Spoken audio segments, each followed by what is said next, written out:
The angel of the Lord.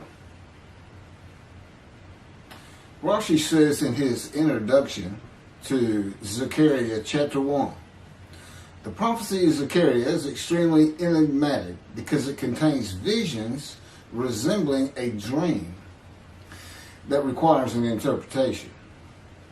We cannot ascertain the truth of its interpretation until the teacher of righteousness comes. Nonetheless, I will put my heart to reconciling the verses one by one according to the interpretations that resemble it and follow the interpretation of Jonathan. This is God's test for the Jewish people, in particular the Jewish leaders. God's test of who the descendant of David is. The man described in Isaiah 53, the teacher of righteousness. That's who Rashi, known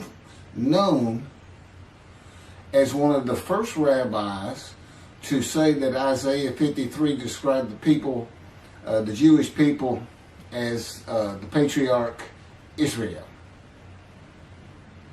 Then here he is in Zechariah saying we got to have the to know the truth of at least chapter 1 of Zechariah, to know its truth, because we can't do it, and no Jewish man, religious, academic, commentator, or otherwise, has ever had the answer to this.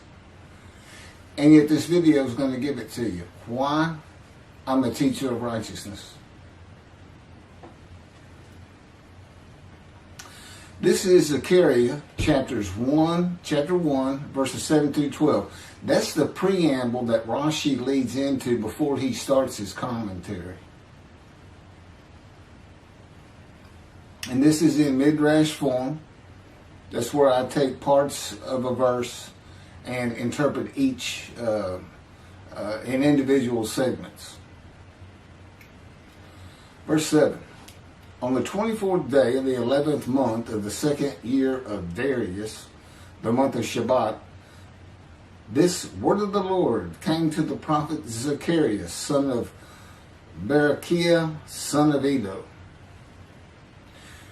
This word of the Lord. This verse continues with, in the night I had a vision, which is not a word of the Lord. The word of the Lord coming to Zechariah means the messenger of the words of God has come to Zechariah, who is the angel of God's presence, and the word of the Lord. Literally, that's his name. He has alighted upon Zechariah to bring a vision from God. Not a word, a vision. Verse 8. In the night I had a vision. I saw a man mounted on a bay horse standing among the myrtles in the deep, and behind him were bay, sorrel, and white horses. In the night I had a vision. There's a man on a horse standing in the myrtles. He is later referred to as the angel of the Lord, standing in the myrtles. The angel of the Lord alights upon and enters men, and my name, Hashem, is in him and can speak through the man. Zechariah has an angel with him who is his guide in the vision. The deep is like a valley Zechariah is looking down on, filled with myrtle trees, and then an open area below that is where the bay, sorrel, and white horses are. Verse 9. I asked, what are those, my Lord? And the angel who talked with me answered, I will let you know what they are. What are those, my Lord? Zechariah is not talking to the angel. That's an angel. It's not my Lord. Who answered, but who never lets him know what they are. he is asking the man standing among the myrtles on a bay horse about the horses in the open area and calls him my Lord. Verse 10. Then the man who was standing among the myrtles spoke up and said, these were sent out by the Lord to roam the earth. Then the man who was standing among the myrtles spoke up and said, again, this is Midrash form. Okay, so the man standing in the myrtles answers the question of Zechariah, not the angel who is with Zechariah. Verse 11. And in fact, they reported to the angel of the Lord, who was standing among the myrtles. We have roamed the earth and have found all the earth dwelling in tranquility. And it's just like a dream. We have horses talking. You know, there could have been birds. Anything that can go far and go a long ways out and then come back. In this case, for this story or for this dream that was given to Zechariah, it's horses. And in fact, they reported to the angel of the Lord. They who reported are the horses who have gone to and fro throughout the earth, and they spoke the report to the angel of the Lord, who was standing among the myrtles. The angel of the Lord, who was standing among the myrtles, has alighted upon and entered the man standing amongst the myrtles. The angel of the Lord is using this man as his visible presence. You cannot see the angel of the Lord. Just as he once used a burning bush for his visible presence, and God spoke through him to Moses.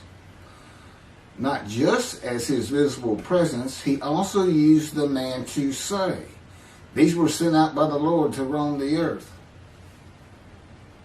In other words, it sounded like the answer was coming from this man. But it's coming from the angel of the Lord, and God is in that angel, his presence. Because that's the angel of his presence. You can find that in Isaiah chapter 63. I don't recall the verse. I never see anything on the angel of his presence. Wherever God's presence is, the presence that enters the temple, I never hear any mention of the angel that has to be with him. Why? It's the angel of his presence, who is the angel of the Lord. Yeah, I believe, and I'm not certain about this, but I've heard it at least one or two times, and that is Christianity believes the angel of the Lord is Jesus Christ. Thereupon the angel of the Lord exclaimed, O Lord of hosts, how long will you withhold pardon from Jerusalem and the towns of Judah, which you placed under a curse 70 years ago? Thereupon the angel of the Lord exclaimed. Okay, so the angel of the Lord exclaimed through the man. Zechariah heard the words come from the man standing in the myrtles. It is the only way Zechariah could have heard the words. The angel of the Lord can only speak to the man he has alighted upon. Ezekiel describes this as, a spirit entered into me and set me upon my feet, and I heard what was being spoken to me. O Lord of hosts, how long will you withhold pardon from Jerusalem and the towns of Judah, which you placed under a curse 70 years ago? The following verses are from the book of Isaiah regarding this curse. Isaiah chapter 43, verse 2. So I profaned the holy princes. I abandoned Jacob to proscription and Israel to mockery. That, of course, is God speaking. The profaning of the holy princesses is God's prophecy of the banishment of King Jeconiah and all his offspring from ever ruling over Judah and Jerusalem again. The line of the kings of Judah ended. The line described king by king in the first book of the New Testament of Christianity. the line of Jesus. The abandonment and mockery are God's prophecy that the northern kingdom and the southern kingdom of the Israelites would be defeated and deported from the promised land. Isaiah witnessed the deportation of the northern kingdom, but the deportations of the southern kingdom were many years after his death. This is chapter 43, verses 5 through 7. Fear not, for I am with you. I will bring your folk from the east, will gather you out of the west. I will say to the north, give back, and to the south, do not withhold. Bring my sons from afar, and my daughters from the end of the earth, all who are linked to my name, who I have created, formed, and made for my glory. Okay, this is God's prophecy that all the tribes of Israel would return from the Assyrian deportations of the tribes east of the river Jordan that were Reuben, Gad, and the half tribe of Manasseh, and all the tribes of the northern kingdom deported by Assyria, defeated and deported, and the Babylonian deportations of the southern kingdom. It is a prophecy that is specific to the Assyrian Babylonian exiles. This prophecy was fulfilled according to the books of Ezra and Nehemiah and their account of all 13 tribes returning to the southern kingdom of the lands of Benjamin and Judah. Jerusalem is within the lands of Benjamin, and his lands are considered part of the kingdom of Judah, since that is where the kings of Judah rule from. 10 tribes being lost and not returning is a myth. When the 7th month arrived, the Israelites being settled in their towns, the entire people assembled as one man in Jerusalem, as the man Israel, all of them. When the people Israel gather as one man, it is all 12 tribes who were allotted lots of the promised land, and the Levites. They did not receive a portion. They were allowed to go from lot to lot, tribe to tribe, and everybody was supposed to take care of them. The Levites, that would be Levi, the son Levi, the priestly tribe without an allotment of the promised lands. Judahites and Benjaminites alone are not Israel, though all references to Israelites would include them. All of Israel had returned together to Jerusalem and Judah, mindful of the imported Gentiles in the northern kingdom, imported by the Assyrians, many of whom tried to stop the building of the second temple. This is why everybody returning, all 13 tribes, all went to Judah. The northern kingdom was occupied by Gentiles, I would assume Assyrians and Arabs.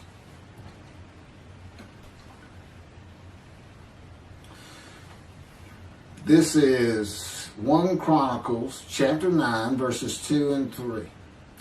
The first to settle in their towns on their property were Israelites, priests, Levites, and temple servants, while some of the Judahites and some of the Benjamites and some of the Ephraimites and Manassesites settled in Jerusalem.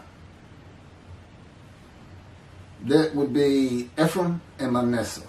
Manasseh was such a large tribe, it had to be broken in. It was broken in two. Half of it set up, their allotment was east of the river Jordan by about where Edom would be. And well, that was the tribe of Gad.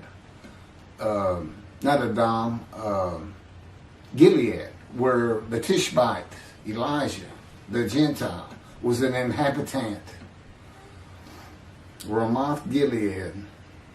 Manassites, Ephraimites, and Judahites were the tribes with the largest allotment of the lands of Abraham, and Jerusalem is in the lands of the Benjamites. Those are who just got mentioned. The three largest lot owners. Okay, Benjamin, that's where Jerusalem is. He's important. And of course the priests, the Levites. So Ephraim and Manasseh were not lost tribes, as many believe from writings outside of the Bible. There never were lost tribes according to the Bible. Okay, so all 13 tribes returned and settled in new towns. The accounts of the deportations indicate there was not much left of the old towns. There is no account of how the new towns were settled, though it is unlikely it was based on prior ownership. The exile lasted too long for the deported owners to still be alive, and the tribes of the northern kingdom had to build new towns to live in. It also says the Levites settled in on their lands. So everybody had to pick and choose, and I'm sure the the strong and wealthy got the best places, and again, many just settled in Jerusalem. Okay, this is Isaiah chapter 43, verse 14. Thus said the Lord, your Redeemer, the Holy One of Israel, for your sake I send to Babylon. I will bring down all her bars, and the Chaldeans shall raise their voice in lamentation. This is God's prophecy that Assyria would be conquered by the Babylonians, who were defeated by the Chaldeans. But they actually go back and forth and actually became somewhat intermingled, Chaldeans and Babylonians. And that he would raise up the Gentile anointed king Cyrus of Persia to conquer them, to clear the way for all the tribes to return. That's how he cleared the way to the desert or made rivers for them. Basically, he got Cyrus to release them. Chapter 43, verse 25. And I never hear anything about this. It is I who, for my own sake, wipe your transgressions away and remember your sins no more. Okay, this is God doing, and he says this, something new. I'm going to do something new for the Israelites. This story repeats with the new covenant that includes sin forgiveness of the Jewish people that arise with Elijah and the angel of the covenant after the exiles of the Roman dispersal return to the land of Israel in a time to come. That's from Jeremiah chapter 31. The Jewish people have returned from the Roman dispersal of them throughout the world, the diaspora, which means outside of the promised land, outside of Israel, to a land that lay desolate for more than 2,000 years until after the Holocaust, and they created the state of Israel in 1948. 70 years later, and that's funny too, because they talk about a curse of 70 years. That 70 years, I believe, just applies to the last of 3 deportations of Judah and the defeat by the Babylonians, because the northern kingdom had been defeated and deported long before that, and the first to be defeated and taken to the lands of Assyria was Gad, the half tribe of Manasseh, the lands east of the river Jordan. 70 years later, the land blooms again, and Jerusalem has been rebuilt as a great city, larger than it was in ancient times, according to God's words in Jeremiah 31. The time to come to deliver the new covenant with sin forgiveness is here. That's very important for the interpretation of at least chapter 1 of Zechariah.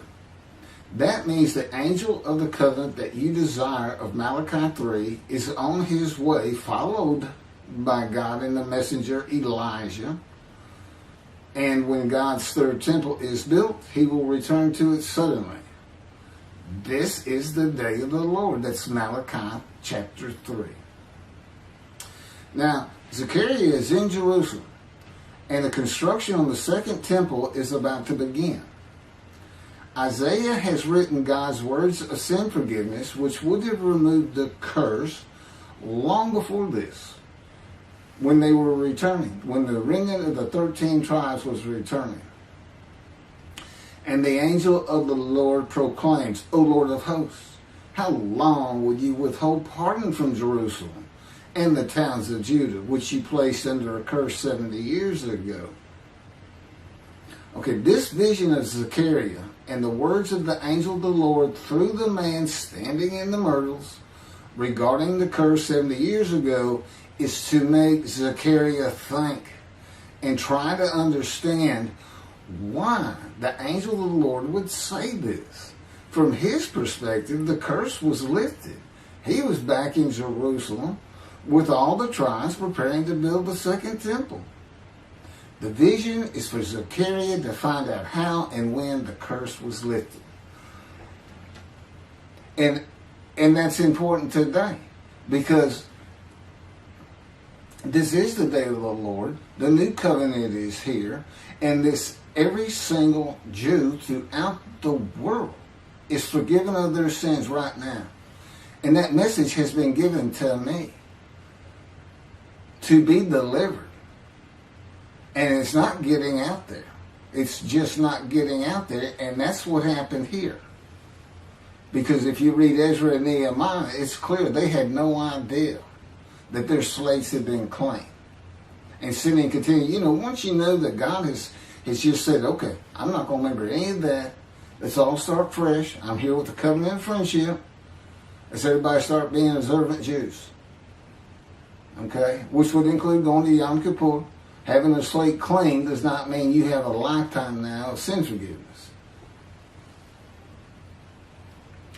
The books of Ezra and Nehemiah reveal, this is how God had me write it down. This is from the book, Isaiah 53, in the day of the Lord, that was dictated to me.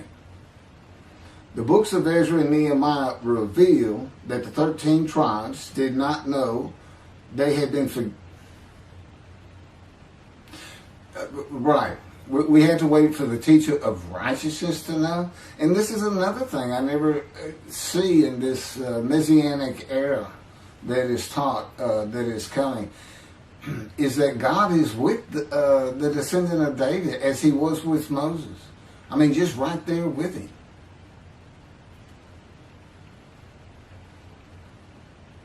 The books of Ezra and Nehemiah reveal that the 13 tribes did not know they had been forgiven of their sins to be a holy seed in the building of the second temple.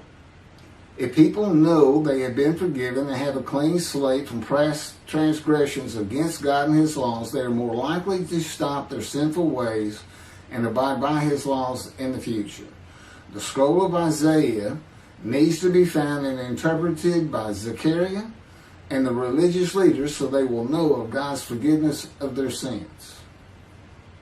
God will be returning before the temple is built. That would be the third temple, to test the devotion of his righteous servant and make him suitable for his purpose, which might prosper.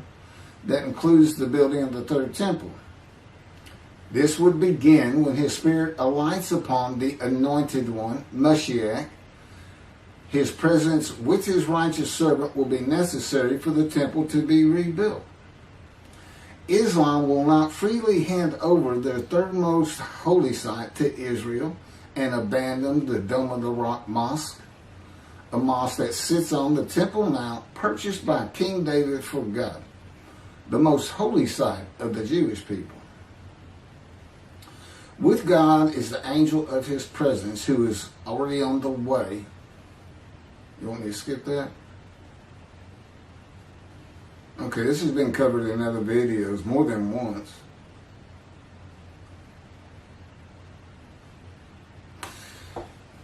The prophet like Moses will have other similarity to Moses beyond writing God's words at his command and direction. As this was written, at God's command and direction, I typed those words. To the greatest degree possible for any human being, Moshe's identity and existence became one with the Creator. Now that's who you're looking for when you say the prophet like Moses. It's not Joshua. I've heard that one, which is, it says right there on that page, there's never been another prophet like Moses. Well, his attendant Joshua standing right there, if that's... Anyway, Moshe's identity and existence became one with the Creator. I don't think you can say that of Joshua. I don't think you can say that of any man until the Spirit of God alights upon him in chapter 11 of Isaiah. He surrendered himself to God to the extent that our sages say the Shekinah, divine presence, which is the angel of his presence, who is the Holy Spirit. He's an angel, and his body is not human form with wings. His body is the Spirit of God. Wherever God is, his Spirit is. Wherever his presence is, the angel of his presence is. They're always together. So when they alight upon a man and say, okay, we have tasks for you, that man immediately becomes a man in divine beings. And that's the Shekinah. That's the Spirit of God and the presence of God entering into the temple, which would include the angel of his presence. The Shekinah spoke through Moshe's throat. As I have mentioned, God can speak through me. You're only going to know it, just like with the man standing in the myrtles, by the words that are spoken. Okay? Because it's my voice. But it's not me. You know, I can tell the difference. You can't, other than those would be how God would state it. And you can, if you watch closely, you can see it happen in all these videos. I mean, for the most part. Where God just, you know, it just throws out a sentence or two. And I just keep going, you know. I let him get done, and I just pick up from there. We've been working on this for over 13 years. That's from the Zohar, Volume 3, page 232a. And then it says, i.e., he was God's veritable mouthpiece on this earth. That's from the Sefer Hashikos 5749, Volume 1, page 290, and a footnote. The prophet, like Moses, will also have the answer to these questions.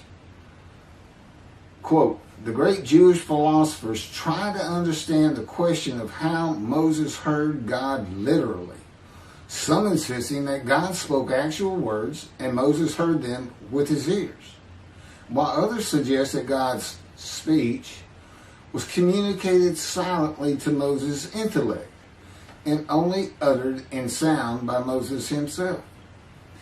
Maimonides, Rambam, even as he affirmed the communication between God and Moses as a fundamental Jewish belief, ultimately conceded the mysteriousness of that process. The entire Torah reached Moses from God in a manner which is figuratively described as speech, but no one has ever known how that took place except Moses himself, whom that speech reached. That's commentary on the Mishnah, Sanhedrin, Chapter 1. Well, I have the answers, and I've been telling you the answers. God is in his Spirit. Spirit enters into you, because we find it in Ezekiel. There's where God tells you. God was telling Ezekiel, Ezekiel, get up on your feet. Ezekiel says, at that very moment, a spirit entered into me, and I could hear the words of God. There it is. When he enters him. Now, he's not hearing that through his ears. There's the first question answered. It's not to your ears. And there is a silent knowing. That's what we call it, what God has taught me. Now, generally, I just hear words as though they came in through my ears and they're in my mind, as though my eyes and my ears had perceived. But he can put just knowledge into my mind without uttering a word. And it's kind of can be pointed out easiest with when he comes to a man, and like he came to Samuel, and Samuel just says, here I am. It's as though before he speaks to you, and this is what happened with me, he put in a knowledge in my mind that the God of creation was about to speak to me. And so when he did speak, it was as though he had always been there speaking to me. Not unlike how Adam would have felt. But